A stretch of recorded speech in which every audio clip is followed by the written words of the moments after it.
CST, un véritable drame qui pourrait bien se jouer dans l'océan Atlantique en ce moment même. Depuis plusieurs heures, un sous-marin aurait disparu avec plusieurs personnes à son bord.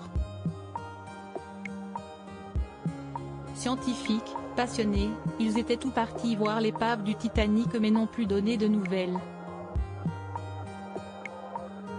Pendant que les recherches s'organisent, nos confrères du Parisien ont appris qu'un célèbre Français ferait partie des passagers. Une véritable course contre la montre pour les retrouver vivants. Ces dernières heures, les secours se déploient dans l'océan Atlantique pour dénicher la position exacte d'un sous-marin parti explorer l'épave du Titanic et qui n'a plus donné de nouvelles depuis presque une journée.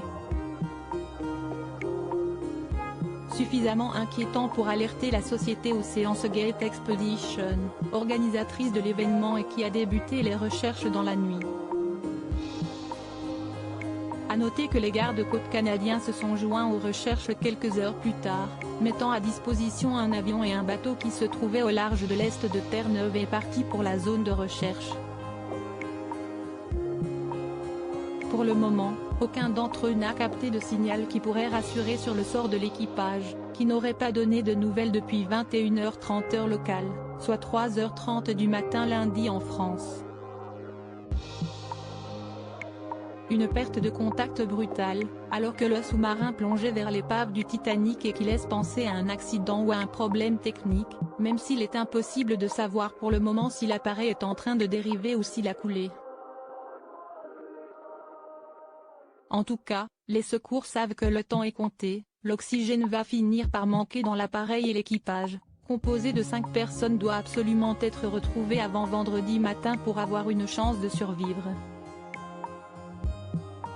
Un Français parmi les disparus, 5 personnes dont le pilote, bien sûr, et un Français, en effet, parmi les 4 passagers, tous spécialistes des fonds marins et du Titanic, se trouverait un scientifique tricolore, Paul-Henri Narjolet.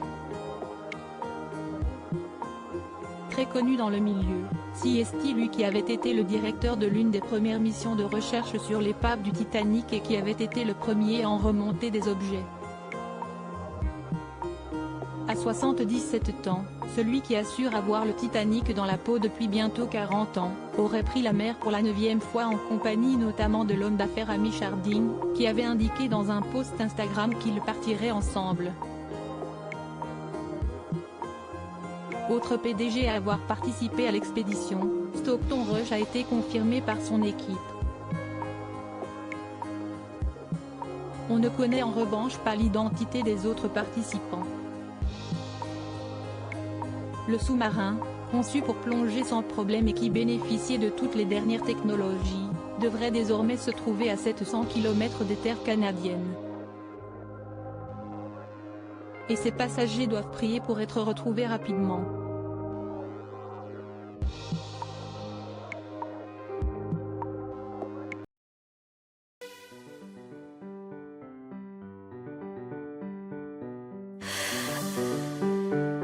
The